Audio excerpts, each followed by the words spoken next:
खुलुमबाय बयनिबो सिगाङाव जोंनि गोजौसिनाव थानाय आफा इसोरा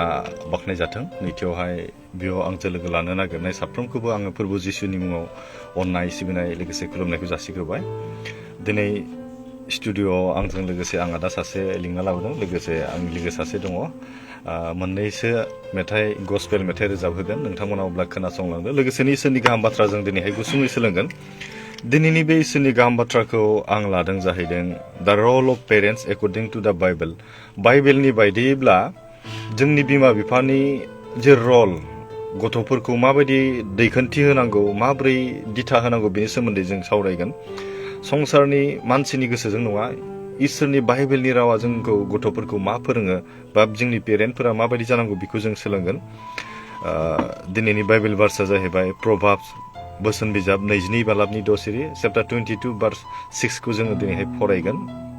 अब्ला जों बिसिम थांनायनि सिगां जोङो मेथाइ खोनासंग्रोनाय जोंसे आदानिफ्राय, बिनि उनाव जों इन्ट्रडाक्सनबो लागोन, बिनि उनाव जोङो जागायलांगोन दिनैनि हाबाफारिखौ।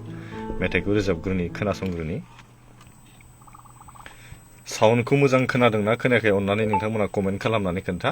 मोजां खोनायाखैब्ला खोन्थाहरबानो जाबाय, आरो खोनादोंब्ला खोनादों अननानै नोंथांमोना रिप्लाइ खालामबानो जाबाय। दे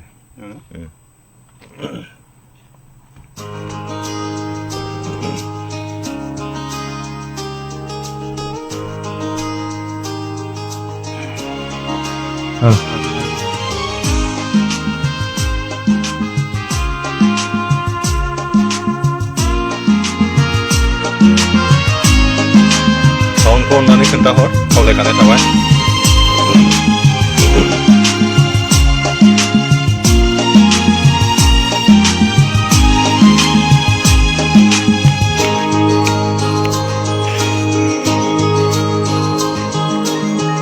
अन्नायानो देरसिनथार हुकुम, अन्नायानो स्रांनि रोदा, अन्नायानो देरसिनथार हुकुम, अन्नायानो स्रांनि रोदा, अन्नाया सैसोयै, अन्नाया रैसुमै, अन्नाया सैसोयै, अन्नाया रैसुमै, अन्नायानो जिउनि गुदि, अन्नायानो जिउनि गुदि, जिउनि गुदि, अन्नायानो देरसिनथार हुकुम, अन्नायानो स्रांनि रोदा। खालामनाय गोजोनबाय। जोंथिमा बसुमतारी, हाय आदा, गोबावनि उनाव दिनैसो लोगो मोनफिनबाय। अके, थेंक इउ स' माच लाइभआव बाहागो लानो थाखाय खुलुमबाय। गान्दा अके बसुमतारी, गुड इभिनिं आदा, गुड इभिनिं टु जोंथिमा बसुमतारी। मोजां खोनादों आदा, अके, थेंक इउ स' माच खोन्थानायनि थाखाय गोजोननाय थाबाय। अब्ला जों मेथाइखौ खोनासंग्रोनि, बेनि उनाव जों इसोरनि गाहाम बाथ्राखौ सोलोंगोन। अन्राया मेगन साया, अन्राया दुगाबो जाया, अन्राया लाजिनाङा, अन्राया रागाबो जोङा। बेखायनो जों बयबो अनलायनो नांगौ, बेखायनो जों बयबो अनलायनो नांगौ। अन्नायानो देरसिनथार हुकुम, अन्नायानो स्रांनि रोदा। जाय जाय बिथांमोना लाइभआव बाहागो लाबाय साफ्रोमखौ फोरबो जिसुनि मुङाव गोजोननाय जासिदों, लोगोसे बरायदों। दिनै जों इसोरनि गाहाम बाथ्रा दान्दिसे सम सोलोंगोन। दिनैनि जि टपिक एबा सारमननि थिम बेनो जाहैबाय दा रल अफ पेरेन्टस एकर्डिं टु दा बाइबेल। बाइबेलनि बायदिब्ला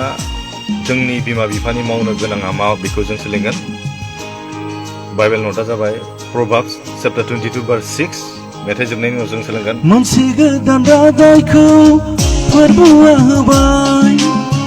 जिउनि गोजोननाया बेयावनो थाबाय।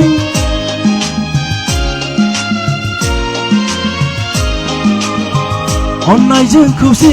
जानो जोंखौ फोरोंबाय, बेयावनो जों बयबो गोजोननाय मोनबाय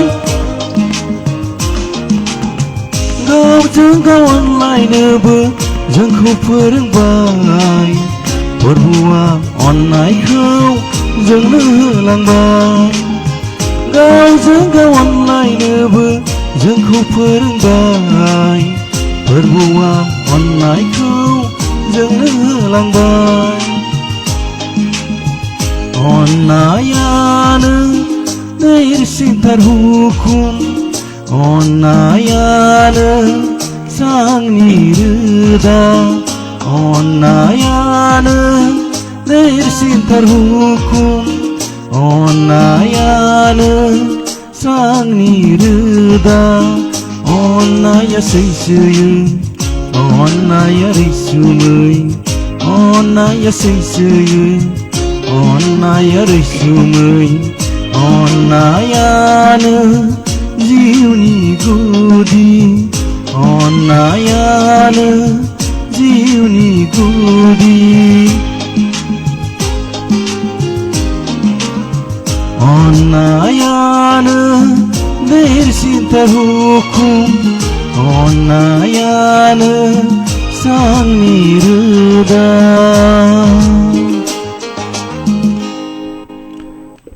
Hi everyone. थेंक इउ आदानिसिमबो गोजोननाय थाबाय आरो नायगिरि बिथांमोन जाय बिथांमोना कमेन्ट खालामबाय बिथांमोननिसिमबो आंनि गोसो गोरबोनिफ्राय फोरबोनि मुङाव गोजोननाय जासिबाय जोंनिसिम मोनथामसो कमेन्ट दङ बेखौ आं फरायनानै लाग्रोनि बिनि उनाव जों हाबाफारि बायदि थांगोन आदाखौ जों दा आरोबाव मेथाइ खोनासंहोगोन बिथांनि इन्ट्रडाक्सनखौबो जों गावनि खुगानिफ्राय खोनासंगोन आदसा जोंथिमा बसुमतारी बिनानावा लिरदों मोजां खोनादों आदा अके थेंक इउ स' माच कमेन्ट खालामनानै खोन्थाहरनायनि थाखाय गोजोनबाय प्रिति बसुमतारी बिनानावा लिरदों दासो आंहा दादा अके थेंक इउ लाइभआव बाहागो लानायनि थाखाय गोजोननाय थाबाय इसोरा बाख्नाय जाथों मिथिसार औवारी मोजां जादों लाइरिक्सआ आदा अके थेंक इउ स' माच गोजोननाय थाबाय इराना अके दिनैसो आं जोबोद मिनिं गोनां स' अके थेंक इउ स' माच गोजोननाय थाबाय जोंजों लोगो लानानै कमेन्ट खालामबाय लोगोसे जोंखौ थुलुंगा होनायनि थाखाय अब्ला बे समाव गिबियावनो जोङो इसोरनि गाहाम बाथ्रासिम थांनायनि सिगां जों आदानिफ्राय जों इन्ट्रडाक्सनखौ लाग्रोनि गावनि सिनायथिखौ नामजों लोगोसे एड्रेसखौ खोन्थानो आं खावलायनाय थाबाय आदाखौ बे समाव खुलुमनाय थाबाय गिबियावनो आंनि मुङा सन्जय बसुमतारी आंनि गामिया जाबाय पुब बांनाबारि गामि मण्डलिखौ खोन्थानानै जोंनि मण्डलिया जाबाय एडेनबारि मण्डलि बेखिनियानो गोजोननाय थाबाय हरखाबैसो आदाखौ आं लिंनानै लाबोनाय जादों बेनिखायनो मेथाइ खननायाव रोजाबनायाव गोरोन्थिबो जानो हागौ बेनि थाखाय जोंनि निमाहा बिखानाय थाबाय बिक्रम बसुमतारी आंहा दासो ब्रादार अके थेंक इउ बरायनाय थाबाय अके अनिका कार्जि गोबाव सम जाबायमोन brother God bless you and amen अके amen thank you so' much इसोरा बाख्नाय जाथों अब्ला बे समाव जों इसोरनि बाइबेल सिरिखौ जों फरायनानै लाग्रोनि बिनि उनाव जोङो आदानिफ्राय जों मेथाइ खोनासंबावगोन नोंथांमोना एसे थाम थिम जानानै थानानै खावलायबाय दिनैनि बाइबेल कि बा बाइबेलनि बोसोन बा बाइबेलनि बार्सखौ आं लादों जाहैबाय बोसोन बिजाब 22 बालाबनि 6 सिरि बेयावहाय लिरनाय दङ दा रल अफ पेरेन्टस एकर्डिं टु दा बाइबेलनि बायदिब्ला जोंनि बिमा बिफा एबा पेरेन्टसफोरनि गथ'फोरनि सायाव मावनांगौ बिबाना मा नैबेखौहाय जों सोलोंगोन दिनैहाय बेनिखायनो नैबेयाव लिरनाय दङ बर'आवहाय माबोरै थांनानै थानांगौ बेखौ गथ'नो फोरोंदो होनना बुंदों संसाराव जानाय लोंनायल' नङा माबोरै थांनानै थानांगौ बेखौ गथ'नो फोरोंदो अब्लानो गावनि थांनानै थानाय समाव गोसोखांफ्लायगोन होनना बुंदों जेब्ला जोंनि गथ'फोरखौ जोङो माबोरै थांनानै थानांगौ बेखौ इसोरनि बाइकखौ इसोरनि बाइबेलनि बायदि थुलुंगा होनायजों जेब्ला फोरोंगोन अब्ला बे गथ'आ जों बिमा बिफा जानानै थैलांनायनि उनावबो जोंखौ बिसोरो गोसोखांफ्लायगोन होनना बुंदों बेनिखायनो जों दिनै संसाराव थांनानै थानायाव इसोरनि बोसोनजों जोंनि गथ'फोरनो जों गियान होनो हायोब्ला जोङो थैनानै थांनायनि उनावबो जोङो गोसोखांजागोन मानोना जों इसोरनि बुंनाय बाथ्राजों जोंनि गथ'फोरखौ फेदेरगोन इसोरनि बुंनाय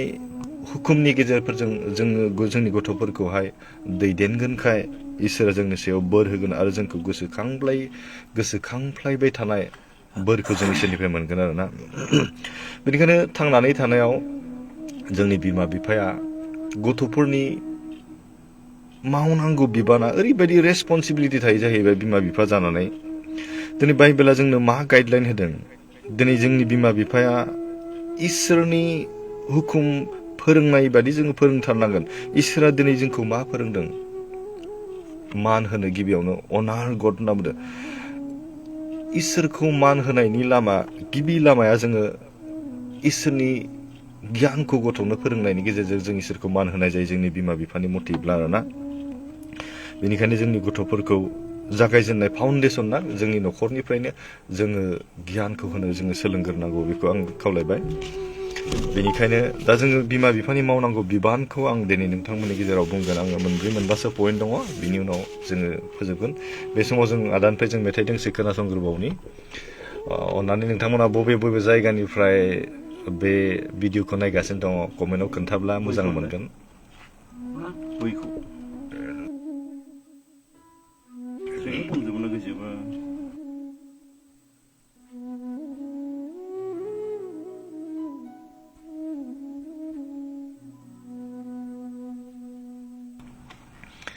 बे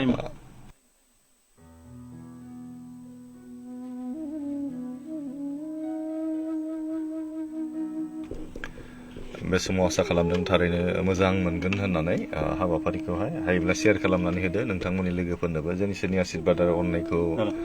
बयबो मोननाय बायदि अब्ला जों फैदो बे समाव आदानिफ्राय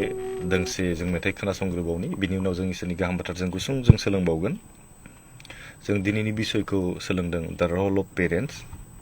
एकर्डिं टु दा बाइबेल चिरांनि ब्रादार गोरोब इस्लारि अके थेंक इउ सो माच खोन्थानायनि थाखाय गोजोननाय थाबाय जों मेथाइ खोनासंनि अब्ला बे समाव आरोबाव बेनि उनाव जोङो थांबावसिगोन इसोरनि गाहाम बाथ्रा गुसुं जों सोलोंबावगोन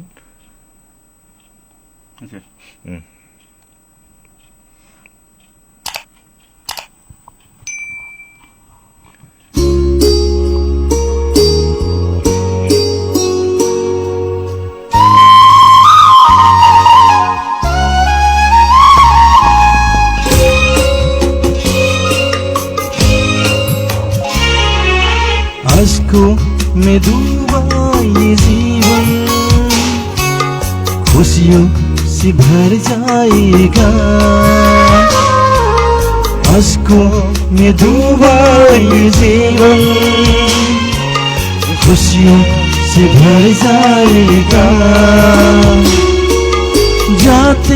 हैं हम नए सदे सब कुछ बदल जाएगा जाते हैं हम नए सदे सब कुछ बदल जाएगा अश्कों में डूबा ये जीवन खुशियों से भर जाएगा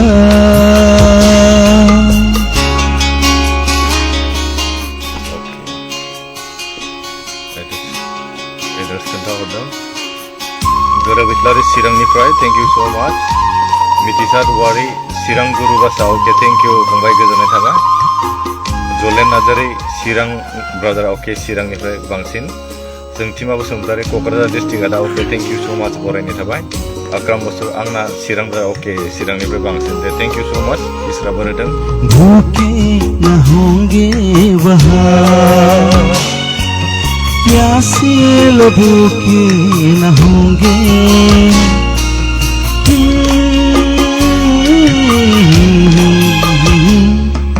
भूखे न होंगे वहाँ प्यासे लबों के न होंगे उसकी प्रशंसा मैं करूँगा जीवन से भर जाएगा उसकी प्रशंसा मैं करूँगा जीवन से भर जाएगा अश्कों में डूबा ये जीवन खुशियों से भर जाएगा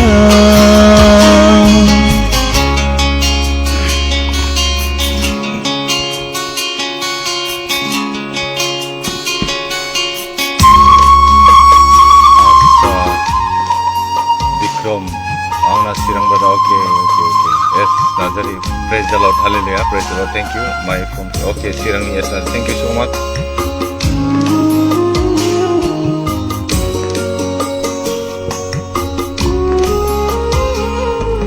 खुशियाँ है बाकी जहाँ की, एक दिन तमाम होंगे।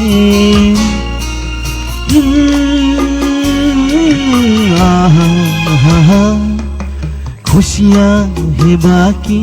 जहाँ की, एक दिन तमाम होंगे।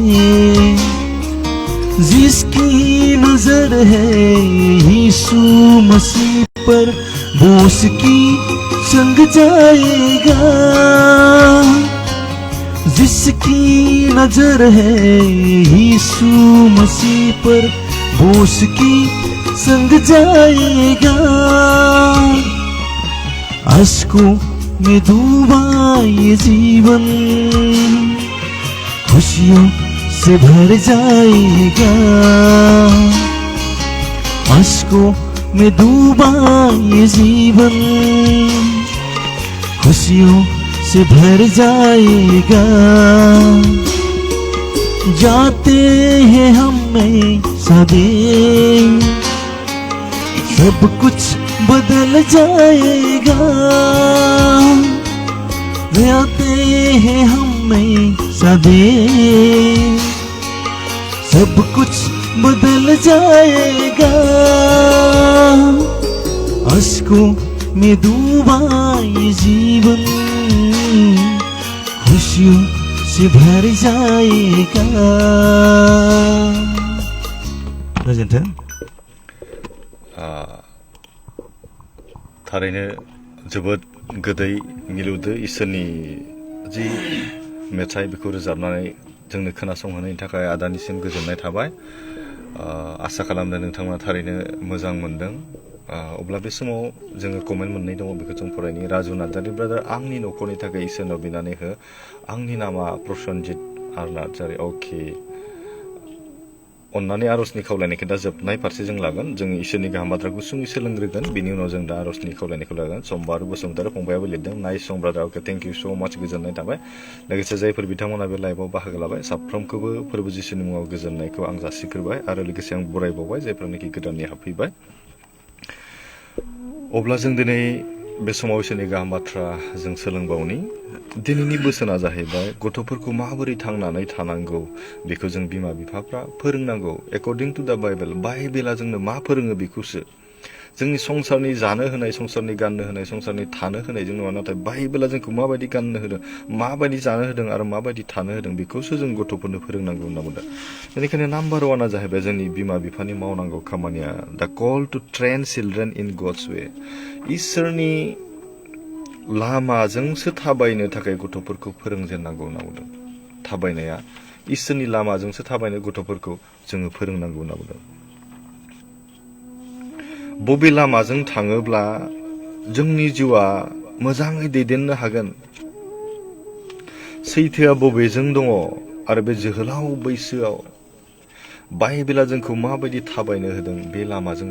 थाबायनो थाखायसो जोंनि बिमा बिफाफ्रा गथ'फोरखौ फोरोंनांगौ होनना बुंदों। एस ए पेरेन्टस, माने सासे बिमा आरो बिफा जानानै जोंनि प्राइमारि एबा मावनो गोनां गथ'फोरनि थाखाय मावनो गोनां खामानिया मा? गथ'फोरनि थांनानै थानायाव, फोथांनायाव जों बिमा बिफाफ्रा एकदम गोहोम गोग्लैयो होनना बुंदों ना।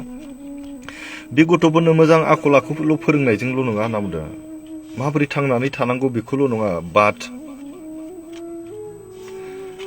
नाथाय जोङो मा फोरोंबावनो, गथ'फोरखौ माबोरै थांनानै थानांगौ मोजां आखल आखु दानायजों लोगोसे, but building them towards a relationship with God. इसोरजों माबायदि रिलेशनशिप थानानैहाय बा इसोरजों माबोरै रिलेशनशिप लाखिनांगौ बेखौबो गथ'नो फोरोंनांगौ होनना बुंदों। माबोरै थांनानै थानांगौ मोजां आखलजों माबोरै आखल आखु दानांगौ बेखौल' फोरोंनायजों लोगोसे जोङो मा खालामनांगौ होनना बुंदों, बेखौहाय इसोरजों माबोरै रिलेशनशिपखौ लाखिनो बेखौबो फोरोंनांगौ होनना बुंदों। नाम्बार वान बियो। नाम्बार टुखौ आं बुंगासिनो, कमेन्ट मोननै फरायगोरनि। मनजुमिता बसुमतारी, अके, प्रेज द लर्ड, इसोरा बाख्नाय जादों, थेंक इउ स' माच लाइभआव बाहागो लानो थाखाय, hallelujah, thank you. Raju Narzary, आंनाव नैबे नाम्बाराव कल खालाम ब्रादार अके अननानै र' दाहाय आं कल खालामगोन आर'जनि खावलायनाय दं बिथांखौ आं दा थोंजों लाइभ आङो कल खालामनानै आं आर'ज खालामगोन बेखौ आं खावलायखानाय थाबाय आर'जनि बिसयखौ लिरनानै हरनो आं खावलायदों हायोब्ला नोंथांमोना आर'जनि खावलायनाय थाब्ला मेसेन्जारावबो लिरनानै दोनहरनो हागोन दिनै आं आर'जनि खावलायनायखौ दा जोबनाय फारसेयाव आं लागोन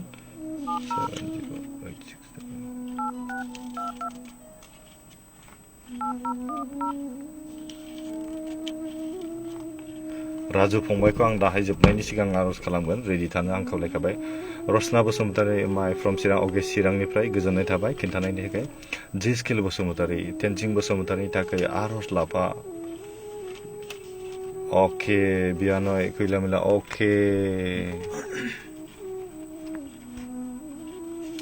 दे जागोन गुमै जागोन दा आर'जआव लागोन जोङो दसे उनावहाय बेनिखाय आं खावलायनाय थाबाय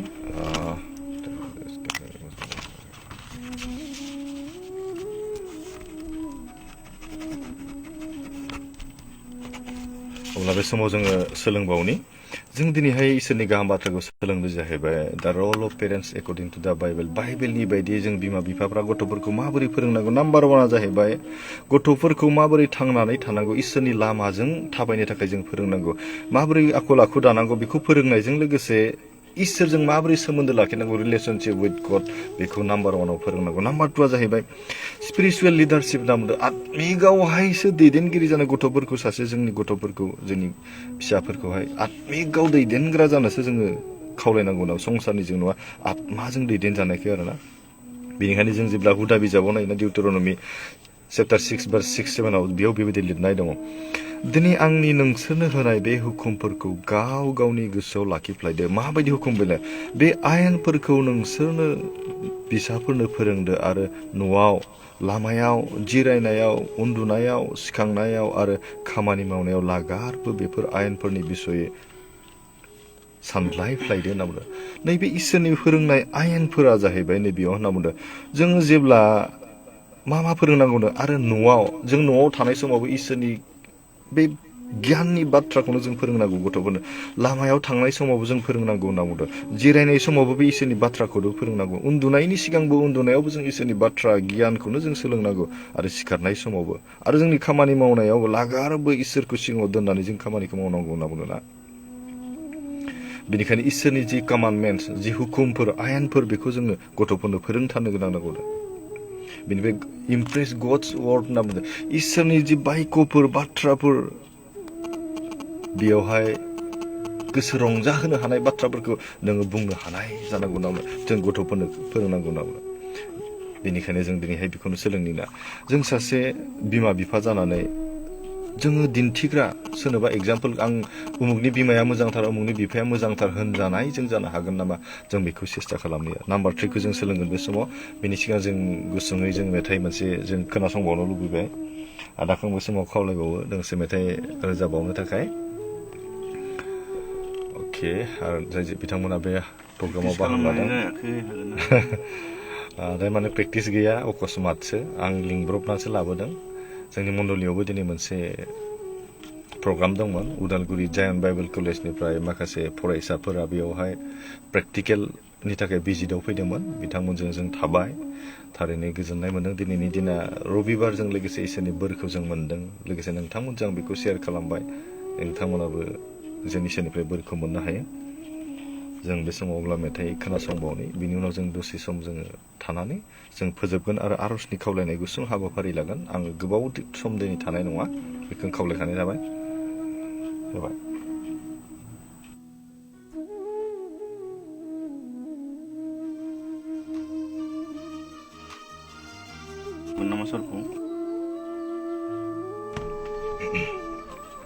अब्ला मेथाइखौ खोनासंग्रोबावदो जिसुनि बुंलांनाय राव बेखौ जों खोनासंनि नोंथांमोना कमेन्टखौ मेथाइखौ खोनासंब्ला माबायदि मोनो अननानै कमेन्टआव खोन्था गोसोखौ गोजोननाय मोनगोन थुलुंगानाय मोनगोन मिथिसार औवारि ब्रादार आं दायो बांगालराव अके दं चिरांनिफ्राय आरो जाहाथे मोजाङै थाफ्लायनानै खामानि मावना रां आरजिनो न'खर फारसे थांनानै हानाय बायदि आर'ज खालामना खावलायहरनाय जाबाय प्रेज द लर्ड अके प्रेज द लर्ड थेंक इउ दाहाय आं आरज खालामो जोबनाय फारसे थेंक इउ मेथाइ खोनासंग्रोनि मेथाइखौ जुदि मोजां खोनायाखैब्ला खोन्थाहर दै साउन्डखौहाय खोन्थाखानाय जाबाय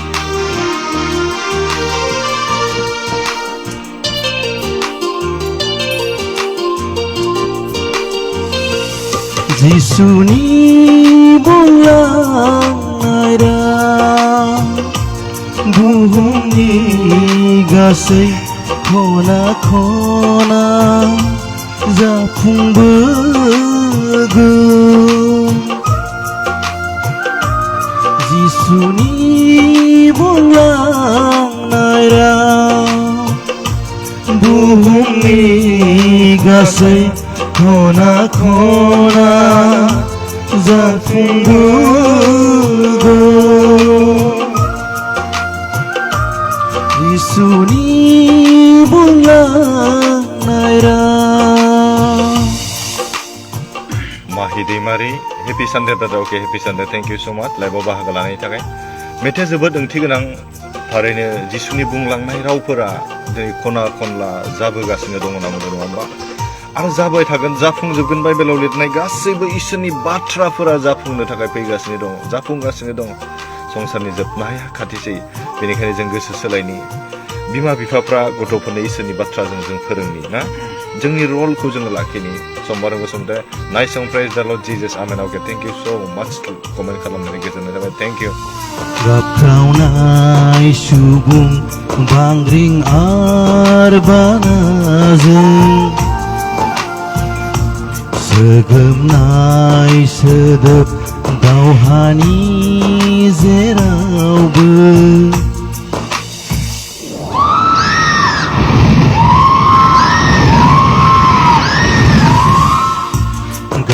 गाबख्रावनाय सुबुं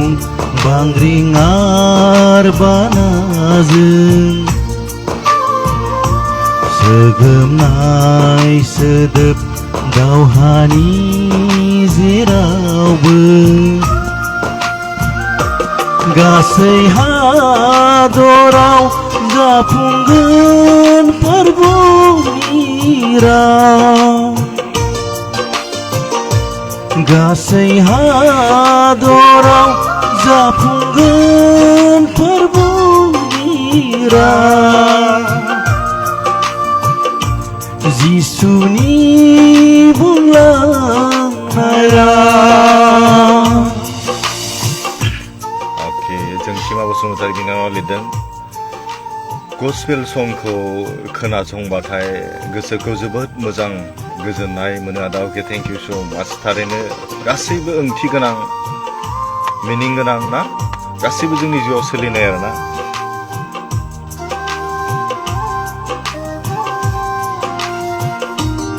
बांग्रिं जादों नङा होमबा जों नुगासिनो दं बाइबेलाव लिरखाजोबनाय दङ हारिजों हारि दावहा नांगोन इसोरा बाख्नायजाथों जिसुनि मुङै आमेन अके आमेन थेंक इउ सो माच नागिरदो सुबुं गनायनि राहा नागारनान गासै बुहुमनि लालसा नागिरदो सुबुं गनायनि राहा नागारनान गासै बुहुमनि लालसा खोनासंदो दे प्रभुनि लिंनाय रावखौ खोनासंदो दे प्रभुनि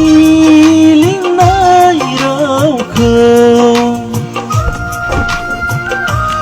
जिसुनि बुंलांनाय राव बुहुमनि गासै खना खना जाफुंबोगोन जिसुनि बुंलांनाय राव बुहुमनि गासै खना खना जाफुंबोगोन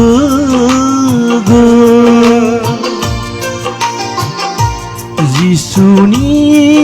बुंलांनाय राव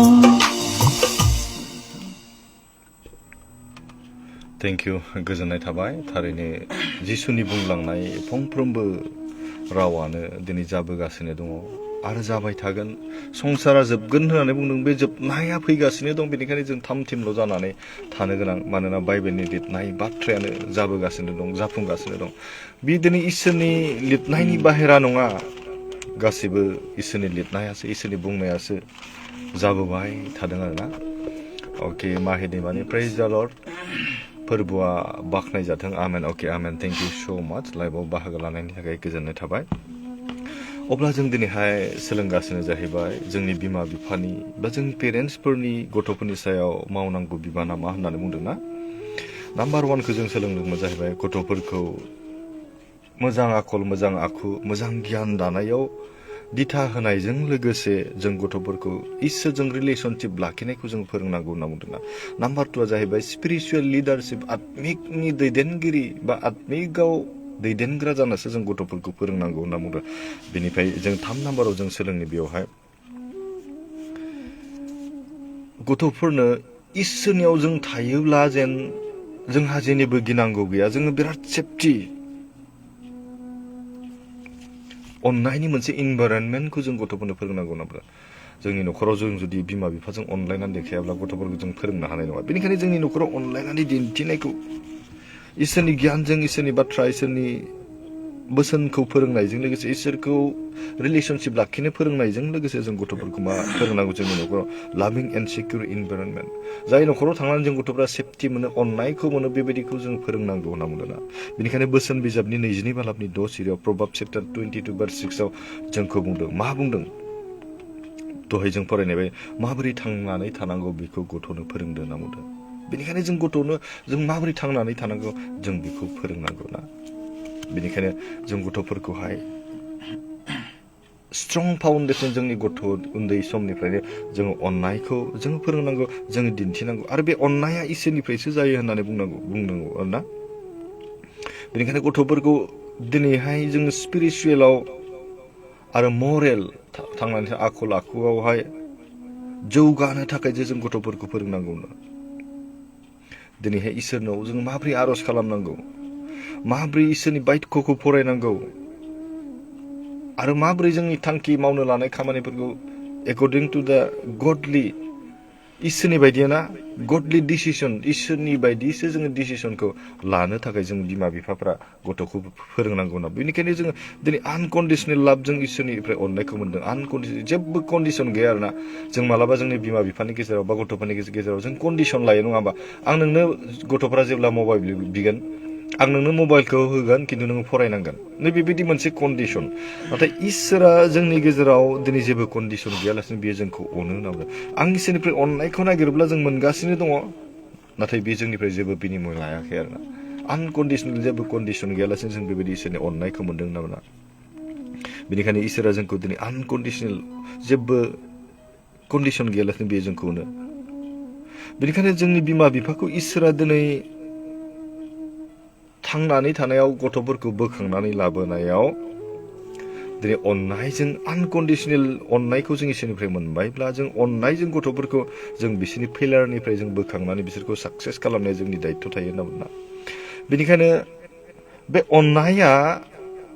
जोंनि न'खरनि गेजेराव जोंनि गथ'फोरनि गेजेराव मोनसे सिकिउर इनभाइरनमेन्ट सोरजिहोयो होनना बुंदों सेफटि फिल खालामो जोंनि गथ' बिमा बिफाया जुदि गथ'खौ बोलो होआब्ला बिसोरो गिनाय मोनगोन न'खरावनो थानो गिनाय मोनगोन नङा होमबा बेनिखायनो आं दं नोङो गिनो गोनां गैया नै बेबायदि मोनसे इनभाइरनमेन्टखौ जों होनांगौ होनना बेनिखायनो गथ'फोरखौ जों बेबायदि सेफटि अननाय दंखाय जों माबोरै गथ'फोरखौ जों फोथांनानै लाखिनो दावगाहोनो माबोरै फोरोंनो बेनिखायनो इसोर थायोब्ला जोंहा जेबो गिनांगौ गैया बेखौ जों गथ'फोरखौ जेब्लायबो फोरोंनांगौ होनना सार्जेम दैमारि आदा आंनि बिसि दिना दैमारिनि लिभार आरो टिउमार बेरामनि थाखाय आर'ज खालामदो अके अन्नानै बे बेमारनिखौ दसे उनाव कमेन्ट खालामनो आं खावलायबाय बेनि उनाव आं खावलायदों दसे उनावसो आं खावलायनाय थाबाय अन्नानै दा हरथ' नङा आं दसे सम दंबावो बेनि उनाव जोङो जोबनायनि सिरियावसो जों सावरायगोन जों आर'जनि प्रग्रामखौ लागोन बेनिखायनो आं खावलायखानाय थाबाय बेनिफ्राय जों बेवहाय सोलोंबावनि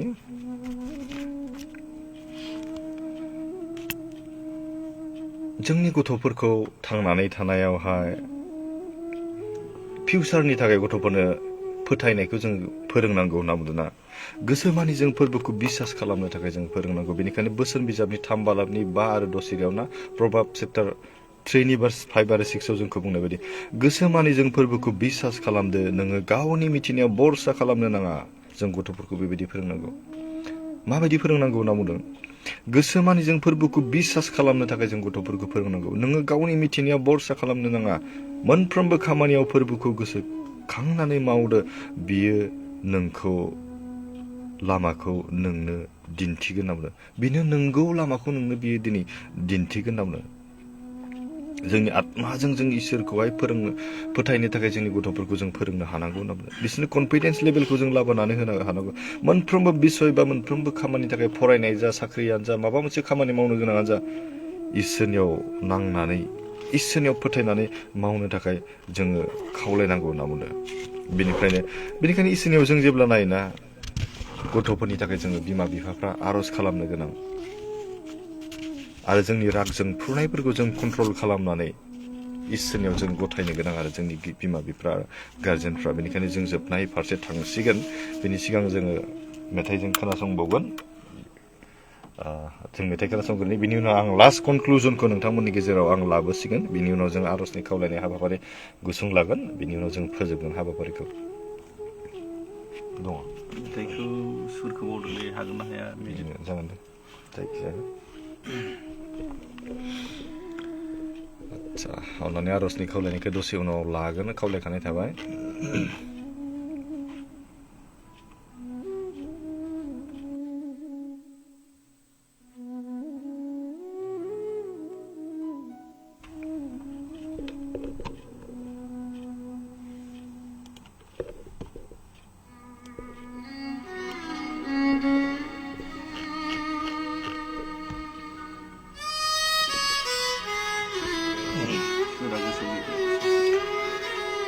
बोसोन लायैयावनो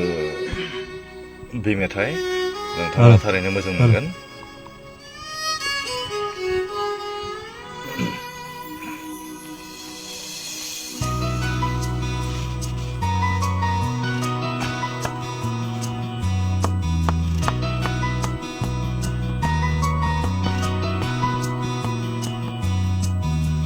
बोसोन लायैयावनो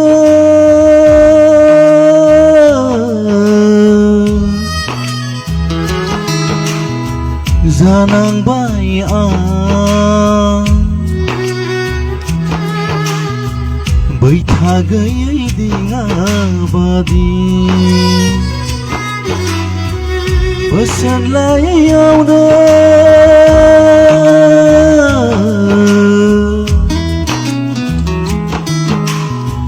जानांबाय आं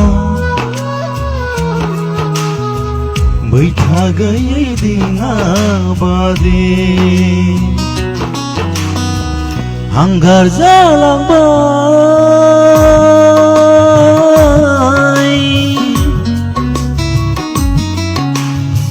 साननाय मावनाय मिजिं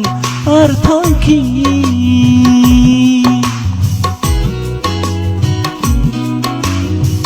हांगार जालांबाय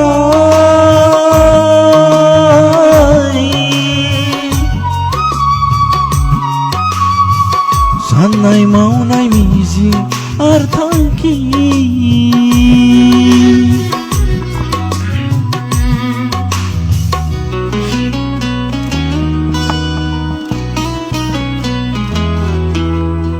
आर'जनि खावलायनाय दंब्ला नोंथांमोना रेडि जानानै थाखा कमेन्टआव खालामहरनो हागोन बेखौ खावलायखानाय थाबाय बेनि उनाव जों फोजोबगोन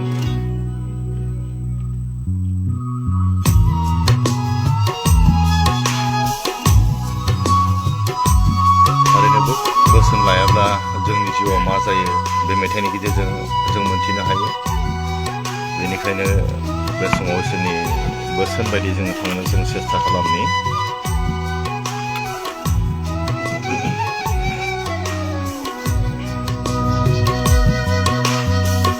संसार जेथोजों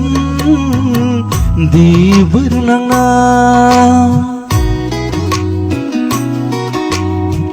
ओंथि गैयै जाबाय थांना थानाय संसाराव संसार जेथोजों दिबोरनांना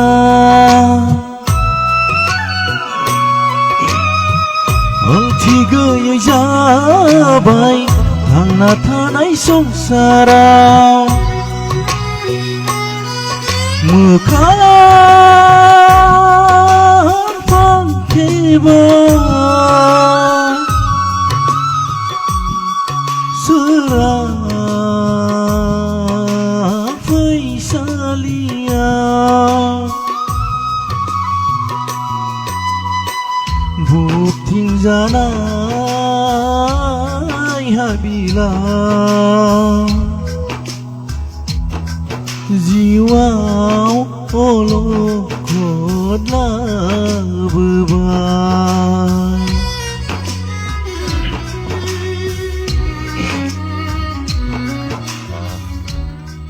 Somar Bosumutari, okay. Meaningful song, praise the Lord. Jesus, amen, okay, amen. Thank you so much. गोजोननाय थाबाय. दिनै आंनि फैनाया एसे एडभान्स जादों आं 7थायाव लाइभ फैयोमोन दिनै माखासे उसुबिदानि थाखाय आरो आदानि थाखाय आङो टाइमखौ आवगायनानै लानाय जाबाय बिनि थाखाय आंनि निमाहा बिनाय थायो नेक्स्ट प्रग्रामाव आङो एनाउन्स खालामगोन मिथिहोगोन बेखौ आं मिथिहोनाय थाबाय गोबाङा आन्दायसिगोन दिनै 7थायाव फैयोमोन नालाय बिलिर फैना नेवसि हायै आगोमा अननायजों नुजाफैबाय बिलिफां हरनि समाव रिफिखांबाय अननायनि राव गांनाय उखैनाय सान्दुं अखा हुरा हुरा रिफिखांबाय अननायनि राव गांनाय उखैनाय सान्दुं अखा हुरा हुरा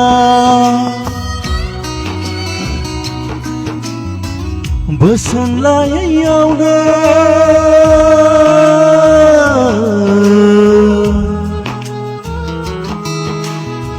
जानांबाय आं बैथा गैयै दिङा बादि बोसोन लायैयावनो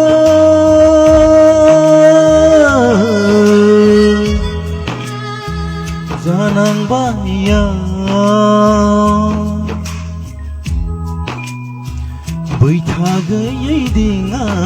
बादि हांगार जालांबाय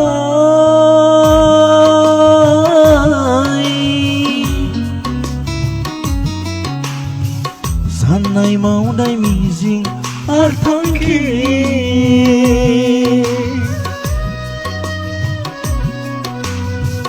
हांगार जालांबाय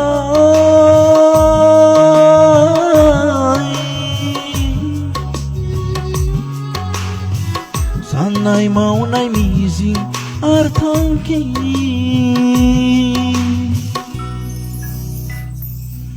साननाय मावनाय मिजिं आरो थांखि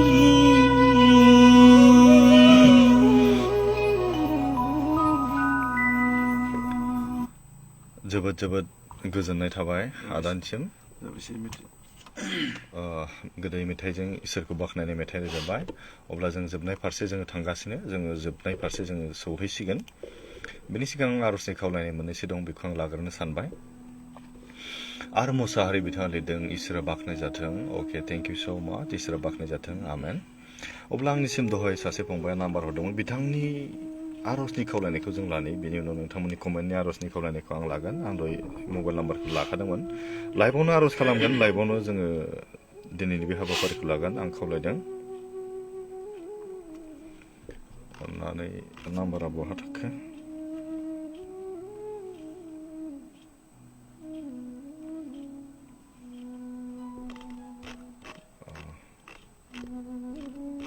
अन्नानै सोर फंबाय सासेया हरदोंमोन आंनो नाम्बारखौ माबा खालामफिनब्ला मोजांमोन आंनियाव थायाखिसै आदसा आङो बे समाव आर'ज खालामनो सानदों तेनजिं बसुमतारी बिथांनि थाखाय जों आर'ज खालामनि बिथांनि थांनानै थानाय जिबन फरायनाय जिबन गासैखौबो जों इसोरनाव गथायगोन नोंथांमोनाबो गोसोजों आर'ज खालामदो जों आदाबो दं आदायाबो गोसोजों आर'ज खालामगोन तेनजिं बसुमतारी बिथांनि थाखाय जों आर'ज खालामगोन प्रब्लेमा मा प्रब्लेम लिराखै फरायनाय जागोन फरायफुनाय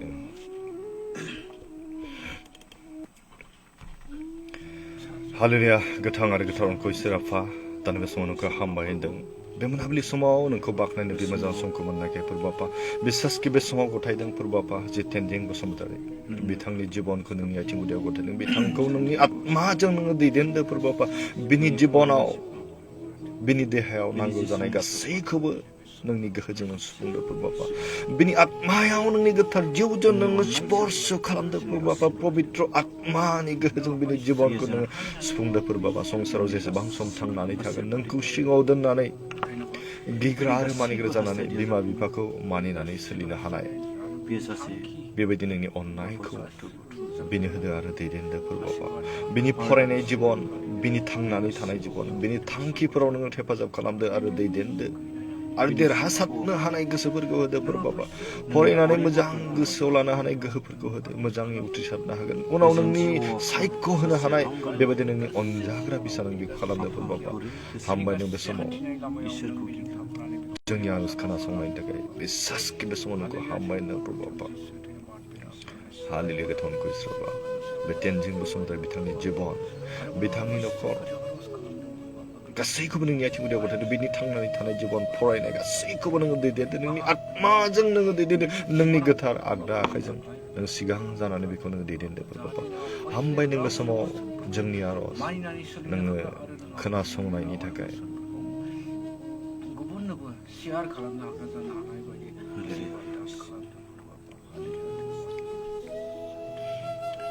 हामबाय नों बे समाव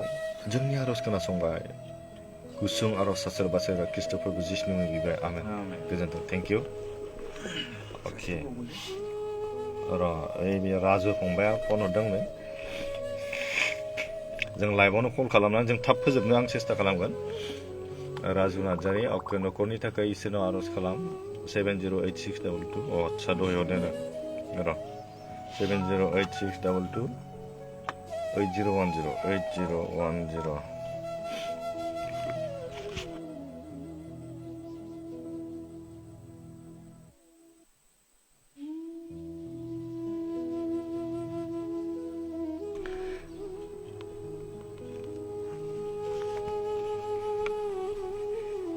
हेल' औ खोनादों ना जयमासि मा नाम मोनलाय प्रसेनजित ना ओमफ्राय बिसया आर'जनि बिसया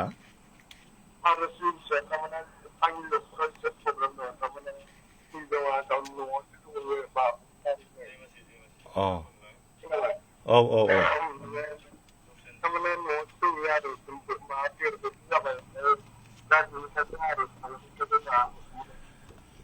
दे जागोन दे आर'ज खालामनि दे नोंबो लाइभआव थाबानो जाबाय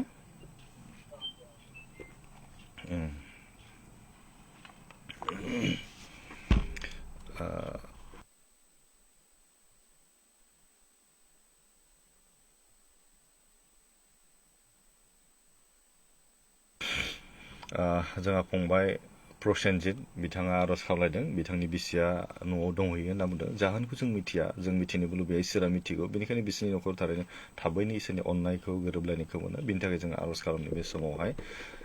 जों आर'ज खालामदों गुसुङै जों आर'ज खालामो नोंथांमोनाबो गोसोजों आर'ज खालामदो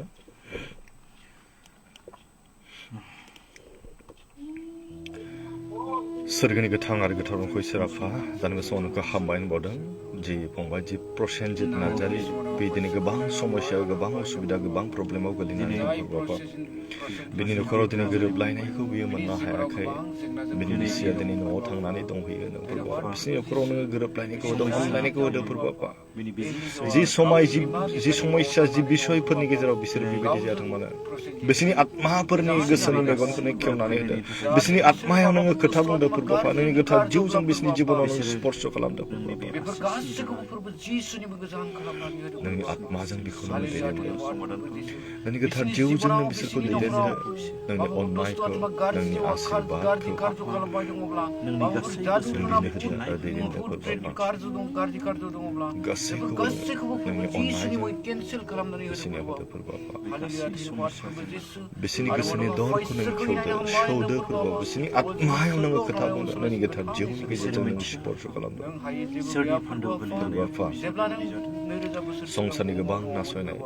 संसारनि गोबां मेगन सानाय संसारनि गोबां धोन दौलताव बाबा दिनै मानसिया अबिलासजों गोग्लैयो बेनिखायनो बिसोरनि गोसोफोरखौ नोङो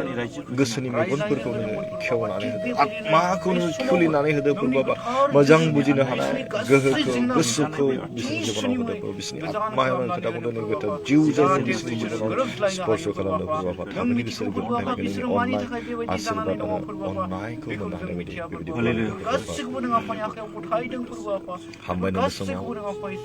जोंनि आर'जखौ नोङो खोनासंबाय बिनि थाखाय नोंखौ हामबाय नोंनि गेदेरथा अननाय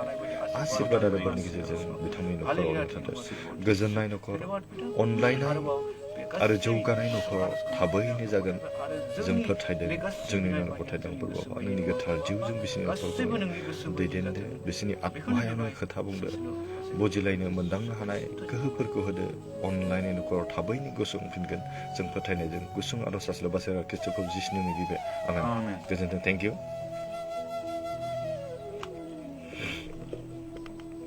अके जोंथिमा बसुमतारी आंनि फिसायनि धृतिराज बसुमतारीनि फरायनाय फिसा धृतिराज बसुमतारीनि थाखाय आर'ज खालामना होदो आरो अके धृतिराज ना आदसा नैबेयाव जोंहा निर्जना दैमारि बिथाङा 20 स्टार हरदों बिनि थाखाय गोसो गोरबै सिंनिफ्राय प्रभु जिसु ख्रिस्ट'नि मुङाव गोजोननाय लोगोसे अननाय खुलुमनायखौ आं जासिबाय इसोरा नोंथांनि जिबनाव नोंथांनि न'खराव गोबांथार बोर होथों मोजां न'खर दानो हानाय मोजाङै दैदेनलांनो हानाय गियानखौ होदों बेखौ आं खावलायनाय थाबाय आं मिजिंथिबाय इसोरा बोर होथोंसै सासे दंमोन नै सारजेम दैमारि बिथांनि बिसि दिना दैमारिनि लिभार आरो टिउमार बेरामनि थाखाय आर'ज खालामदो होनना बुंदों जों गुसुङै आर'ज खालामनो दिना दैमारि बिथांनि बिसि सारजेम दैमारिनि बिसि दिना दैमारि लिभार आरो टिउमाराव बेरामनि थाखाय आर'ज खालामदो होनना बुंदों लिभार आरो टिउमार ट्रिटमेन्ट जागासिनो दं जानांगौ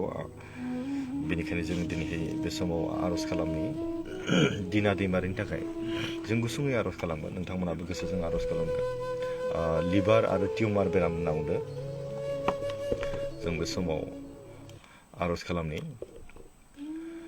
जोंनि गोजौसिनाव थानाय सोरगोनि गोथां आरो गोथार मुंखौ इसोर दानि बे समाव नोंखौ हामबाय होनबावदों दानि बे समाव गथायदों फोरबो आफा जि दिना दैमारि बे दिनै लिभार आरो किडनिनि जि प्रब्लेमाव गोग्लैनानै दं फोरबो आफा बिनि सैनांनाय देहानि अंगफोराव फोरबो आफा नोंनि गोथार जिउजों नों स्पर्श खालामो पबित्र आत्मानि गोहोजों बिनि जिबनाव नों सुफुंदों फोरबो आफा नोंनि गोथार आगदा आखाइजों बिनि सैनांनाय देहानि अंगआव नोङो बिलिबदों फोरबो आफा आरो बिनि सोखा जानायखौ होदों फोरबो आफा मोजां देहा मोननानै नोंखौ बाख्नायनो नोंनि गौरव महिमा आरो प्रशंसा खालामनानै बेबायदि बोर होदो फोरबो नों बिनि गेजेरजों सायख' होदो फोरबो आफा बिनि जिउनि बाहायनाय बेयाव नों मोजां खामानि मावदों फोरबो थाबैनो बेयो सोखा जानायखौ मोनगोन आरो नोंनि गौरव महिमा आरो प्रशंसा खालामनो नोंखौ सायख' होनो हागोन जों फोथायदों फोरबो आफा बिदि गासै जेंनाफोरखौ नों सुस्रांनानै होदो बे समाव हालेलुया गथायदों प्रभु धन्यबाद बापा प्रभु बिनि जे नोंनियाव फोथायदों नोंनियाव नोंनि जे आसा खालामदों आरो भरसा खालामदों बिथांनि जिबनाव नोङो फिथाइ थायो नोंनि आत्माजों बिनि जिबनखौ नोङो स्पर्श खालामदों पबित्र आत्मानि गोहोजों बिनि बे जिबनखौ आरजनि फिननायखौ बिनि न'खराव लोगोसे नोंनि बिनि गोथार देहा मोदोम जिउ सोलेराव होदो नोंनि फोरबो गोथार आरो बिथाङा अननाय ट्रिटमेन्ट बिनि लाबाय जिबनाव दङब्ला नों होफिनदो फोरबो प्रभु मोजां जाय बियो डक्टरजों सोखाजानायखौ जाय फाहामजानायखौ मोननो हागोन जाय मुलि जिउआव गोजोननाय जानानै मोनगोन बिथाङा बे ट्रिटमेन्ट सासखौ लाबाय दङ गोसोआव होथारदों बे फोरबो गासैखौबो मोजां फोरबो डक्टर बिनि खामानियाव जुरिजेन नांनाय बायदि थाबैनो बियो आशीर्वाद दान सोखाजानायखौ खालामदो मोननो फोरबो हागोन आरो जों फोथायदों थाबैनो फोरबो सोखाजानो नोंनि हानाय बायदि आत्माजों नोंनि जिउजों आरो नोंनि थाबैनो पबित्र सोखाजानो हानाय आत्मानि बायदि गेजेरजों आशीर्वाद नोंनि दान गोहोखौ नोङो खालामदो दिन्थिदो फोरबो फोरबो नोंनि गोथार आगदाखायजों बिनि अखुष्ट अंग नोङो टाच खालामदो फोरबो बिलिरदो आरो बिनो सोखाजानायखौ होदो फोरबो जों नोंनियावनो फोथायदों जों नोंनियावनो गथायदों फोरबो नों नाजावदो आरो सुस्थ' खालामनानै होनो हायो सोखानानै होनो हायो गासैखौबो नों खस्थ' खालामदो बेनि साननाय मानियाव नों थादो बेनि साननाय मानिखौ नों जाफुंहोदो फोरबो मानोना नों मानसिनि साननाय जाफुंसार खालामो फोरबो बेनिखायनो जों दिनै नोंनियाव गथायदों जोंनि मेंग्लिनाय देहाखौ जोंनि बायग्लिनाय सोलेरखौ जों नोंनियावनो गथायदों फोरबो हामबायदों फोरबो जोंनि आरजखौ नोङो खोनासंबाय आरो जोंनि आरजनि फिननायखौ नोङो होबाय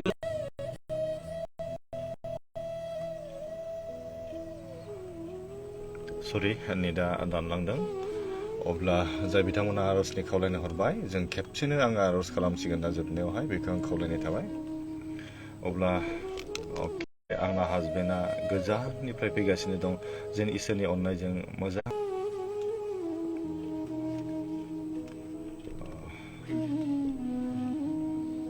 कनक आमेन अके आमेन अब्ला जोङो नोंथांमोननि थाखाय खेबसेनो जों आरज खालामसिगोन बेनि सिगां सरि दै नेटआ एसे प्रब्लेम जाबाय दा मार्सिट अके मार्सिट आंनि फिसाज्ला एडवार्ड नार्जारिनि फरायनायनि थाखायबो जिबननि थाखाय अननानै आरज खालामना होदो खावलायहरनाय थाबाय अके मार्सिट नार्जारि बिथाङा गावनि फिसाज्लानि थाखाय आरज खावलायदों जों दा खेबसेनो आरज खालामसिगोन अब्ला बे समाव आङो एसे रिपिट खालामनो लुबैदों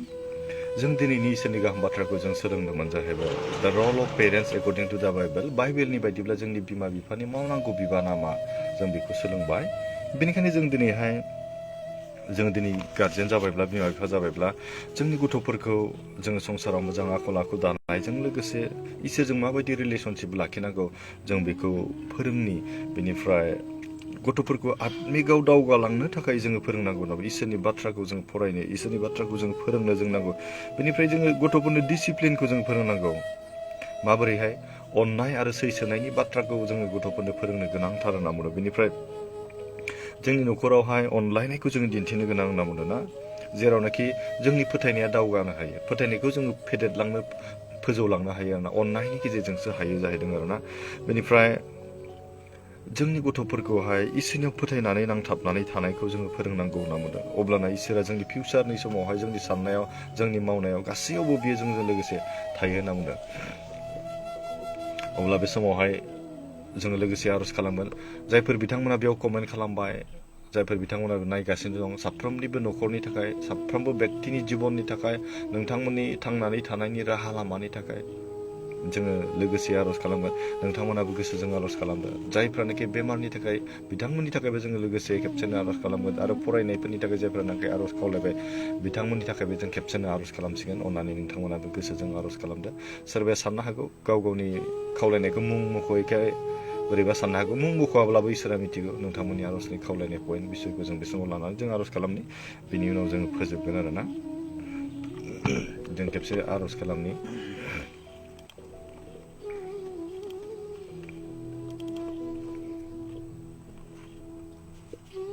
आरज खालामनि बे समाव जोंनि गोजौसिनाव थानाय सोरगोनि गोथां आरो गोथार अंख इसोर आफा बे समाव नोंखौ हामबाय होनना बाबा जि मोनानि समाव नोंनि जिउनि गेजेरजों जोंखौ नोङो दैदेनदों नोंनि आत्माजों नोङो जोंखौ दैदेनदों जाय व्यक्तिफोरा दिनैहाय नोंनि आरज खावलायदों मेसेज खालामदों फोरबो आफा दिनै गावनि गथ'फोरनि फरायनायनि जुनैहाय गावनि गथ'फोरनि देरनायनि जुनैहाय मेसेज खालामबाय आर'ज खालामलायबाय गासैखौबो मिथिगौ प्रभु बाबा बे गथ'फोरखौ नोङो नाजावदो बिसोरनि आत्मायाव नोङो खोथा बुंदों नोंनि गोथार आगदा आखाइजों बिसोरखौ नोङो आसियाव हमनानै दैथिंदो प्रभु बाबा जायफोरनाखि गावनि न'खरनि थाखाय न'खराव दावगालांनायनि थाखाय आर'ज गथायबाय प्रभु बाबा बिथांमोननि न'खरखौ जोंनि आथिं गथायदों बिथांमोननि आत्माखौ जोंनि आथिं गथायदों प्रभु बाबा जायफोरनाखि दिनै बेमारनि थाखाय आर'ज गथायबाय बिथांमोननि जिबनखौ जोंनि आथिं गथायदों नोंनि गोथार आगदा आखाइजों बिसोरनि सैनांनाय देहानि अंगफोराव नोङो बिलिरदो आरो सोखा जानायखौ होदों बाबा बिसोरनि जिबनाव नोंनि गोथार आत्माजों नों स्पर्श खालामदो पबित्र आत्मानि गोहोखौ बिसोरनि सायाव थानो होदों प्रभु बाबा नोंनि गोथार आरो बोलोग्रा आखाइजों बिसोरनि गासै सैनांनायखौ नोङो सोखादो प्रभु बाबा नोंनि पबित्र आत्मानि गेजेरजों बिसोरनि जिउनि सैनांनायखौ प्रभु जिसु ख्रिस्टनि मुङाव नोङो गोजान खालामदो आरो जायफोरानोखि दिनै थांनानै थानायाव गावनि थांनानै थानायनि मोनसे मोजां राहा लामा नागिरो प्रभु बाबा बे राहा लामाखौ नों खेवनानै होदो प्रभु बाबा दिनै संसाराव गोबां बेबायदि बेक्तिफोर दं जायफोरनोखि दुखुआव सैनानै बिथांमोननि गोसोफोरखौनो खेवनानै बिथांमोननि गोसोआव नों सान्तिखौ होदो गोजोननाय होदो प्रभु बाबा नोंनि आत्मा नोंनि अननाय नोंनि आशीर्बाद जोंनि गेजेराव जोंजों लागासिनो होदो जायफोरनोखि जे समस्या प्रब्लेमफोरनि थाखाय आर'ज गथायदों गासैखौबो जोंनि मिथिं गथायदों प्रभु जिसु ख्रिस्टनि मुङाव गोजान खालामदो प्रभु बाबा जायफोर बेक्तिफोरा दिनै गावनि बिसिया गावनि बिसायनि थाखाय आरो गावनि बिसाया गावनि बिसिनि थाखाय आर'ज गथायदों प्रभु बाबा नों गासैबो आर'जखौ नाजावदो गासैनिबो मुंखौ नों मिथिगौ प्रभु बाबा बिसोरनि आत्मायाव नोङो खोथा बुंदों नोङो पबित्र आत्मानि गेजेरजों नों स्पर्श खालामदो स्पर्श टाच खालामदो बिनि जिबनाव नोंनि गोथार आत्माजों प्रभु बाबा समाव गथायदों प्रभु बाबा बिसोरनि न'खराव अनलायनाय गोजोननायखौ लाबोदो गथ'फोरनो मोजां गियान होनो हानाय बिसोरनि गियानखौ होदो प्रभु बाबा दिनै जों बाइबेलनि बेसेनाव जों सोलोंनाय बायदि प्रभु बाबा गथ'फोरखौ माबोरै थांनानै थानांगौ बेखौ नोंनि फोरोंनाय बायदि बाइबेलनि राव बायदि जों खालामनो हानाय जोंनि बिमा बिफाफोरनो गियानखौ होदो प्रभु बाबा हामबाय बे समाव जोंनि आर'जखौ खोनासंबाय नोंनि गोथार आत्माजों दैदेनदो आरो बे गिथावथाव हरनि समखौबो जोंनि आथिं गुदियाव गथायदों ओमफ्राय दैदेनदो नोंनि गेदेर अननाय आशीर्बाद आरो बोरखौ जों साफ्रोमबोनि गेजेराव हामबाय होनदों प्रभु बाबा बे समाव जोंनि आर'जखौ खोनासंबाय नोंनि गेदेरथार अननाय आशीर्बाद आरो बोरनि गेजेरजों जों साफ्रोमखौबो दैदेनदो हामबायनो जों बे गुसुं आर'ज आसल बासायग्रा ख्रिस्ट'खौ जिसुनि बिबिबाय आमेन गोजोन्थों थेंक इउ स' माच गोजोननाय थाबाय साफ्रोमखौबो नोंथांमोना जोंजों लोगोसे थाबाय लोगोसे जोंनि गासै हाबाफारियाव बाहागो लाबाय जोबजासिम बेनि थाखाय गोजोननाय थाबाय बिक्रम बसु अके ब्रादारा मोनसे मेथाइ मोनसे खननानै थांसै जायखिजाया बेयावबो लाइभ नागिरो ब्रादार आंनो थांनाय मोनायाव उन्दुनो हायाखै बिराद गाज्रि सिमां नुदों नोंनि भिडिअखौ नायै नायैसो उन्दुलांफिननो हादों अके थेंक इउ स' माच बेनिखायनो आंखौ आर'ज खालामना होदो अके अननानै आंनि मेसेन्जाराव मेसेज खालामनानै हरदो आं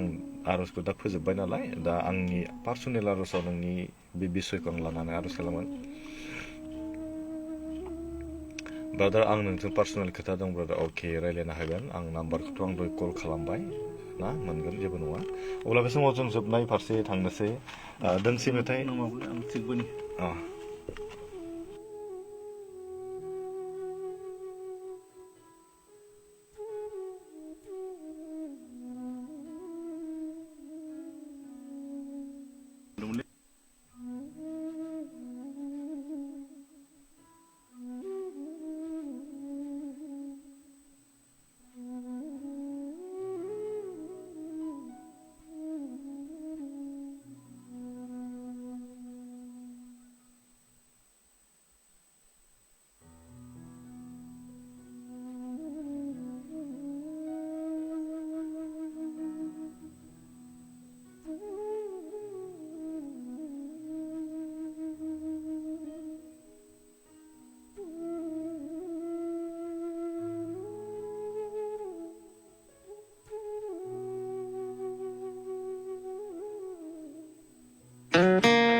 जोबनायनि मेथाइ रोजाबनो आं आदाखौ खावलायदों बेनि उनाव जों फोजोबसिगोन अननानै थारैनो मोजां मोनदों जानो हागौ दिनैनि बे प्रग्रामखौ मेथाइ जिसु नों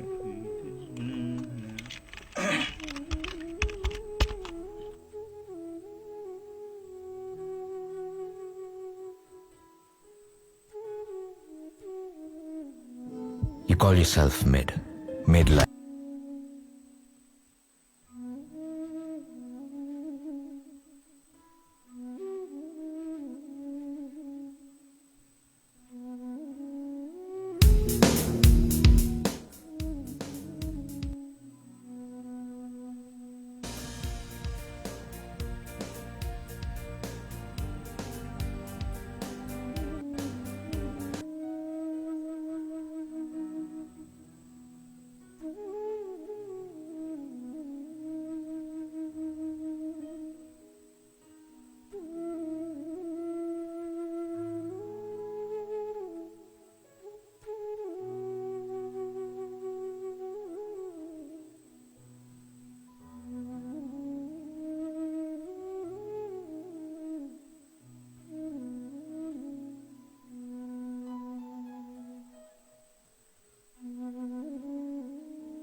मेथाइ नागिरदों र' दसे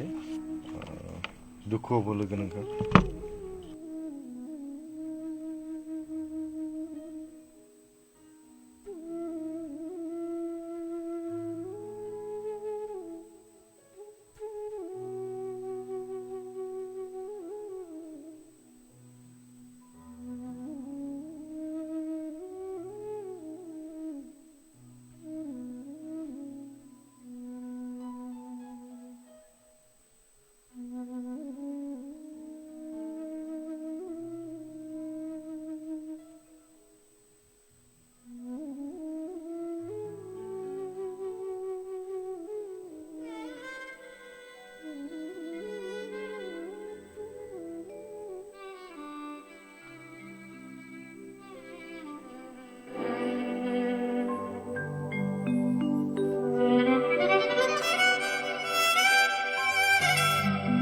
बिक्रम जागोन दे अके बे लास्ट मेथाइ जागोन बेनि उनाव जोङो दिनैनि हाबाफारिखौ फोजोबसिगोन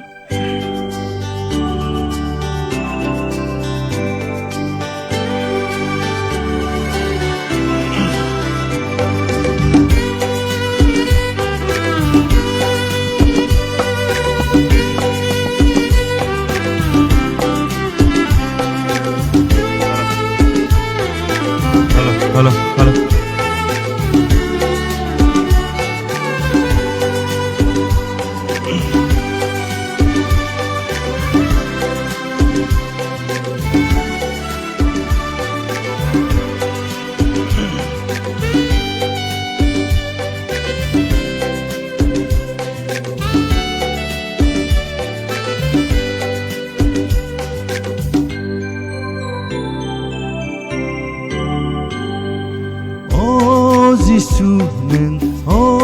जिसु नों क्रुसनिफ्राय ओंखार गावखौ आरो जोंखौ बासायफैदो नोङो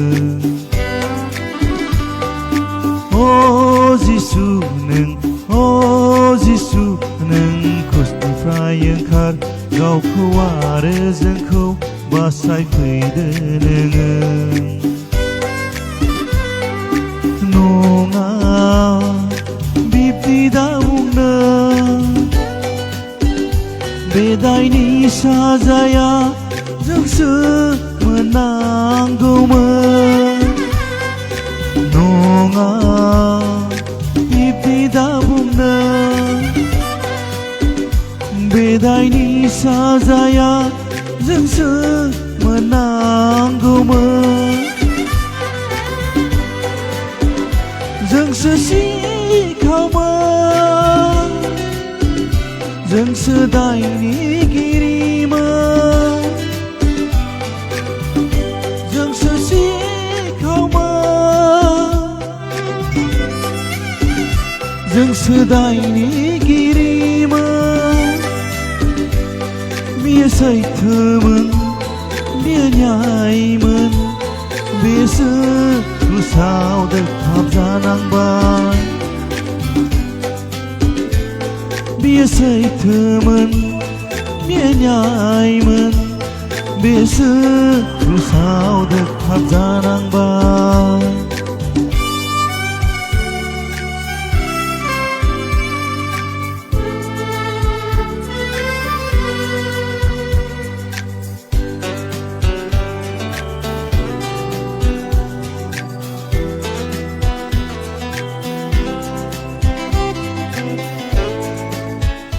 थारैनो दिनैनि हाबाफारिखौ मोजां मोनदों जानो हागौ नायनानै नोंथांमोना माबायदि मोनदों अननानै कमेन्ट खालामब्ला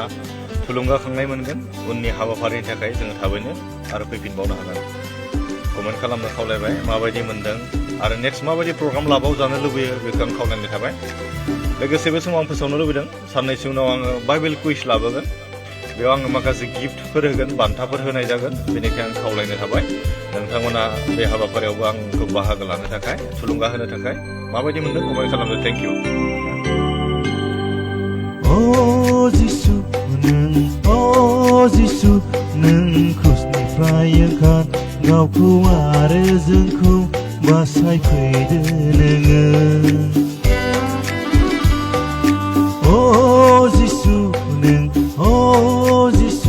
नों क्रुसनिफ्राय ओंखार गावखौ आरो जोंखौ बासायफैदो नोङो औ आफा नोंनि रायजोआव सौहैगोन जेबोला आंखौ गोसोखांफा औ आफा नोंनि रायजोआव सौहैगोन जेबोला आंखौ गोसोखांफा अन्नानै खेबसे गोसोखांफा आंखौ गोसोखांफा अन्नानै खेबसे गोसोखांफा आंखौ गोसोखांफा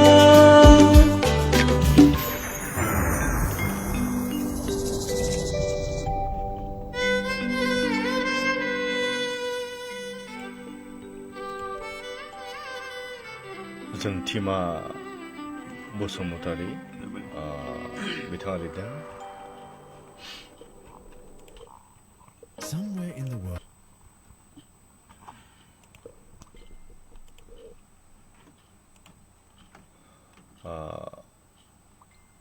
जों टिमा बसुमतारी बिथाङा लिरदों गोसोखौ जोबोद गोजोननाय मोनदों आदा प्रेज द लर्ड आमेन अके प्रेज द लर्ड राजु नार्जारी आंनि जिउआव गोजोननाय मोनदों ब्रादार गड blessing you thank you so माच आर मुसाहारि गोसोखौ गोजोननाय मोनदों थेंक इउ सो माच अब्ला जों बे समाव दिनैनि हाबाफारिखौ बे समाव फोजोबनोसै उननि प्रग्रामनि थाखाय आं नोंथांमोननो आपडेट होगोन लोगोसे आंजों बेबायदिनो थुलुंगा होनो थाबाय थादों इसोरनि गाहाम बाथ्राजों लोगोसे संसाराव थांनानै थानायाव इसोरनि बायदि जोङो जिउखौ दैदेननो थाखाय जों जेब्लायबो नाजानि इसोरा जों साफ्रोमखौबो आसिरबाद खालामथोंसै बाय बाय गुड नाइट बाय बाय दोननोसै बाय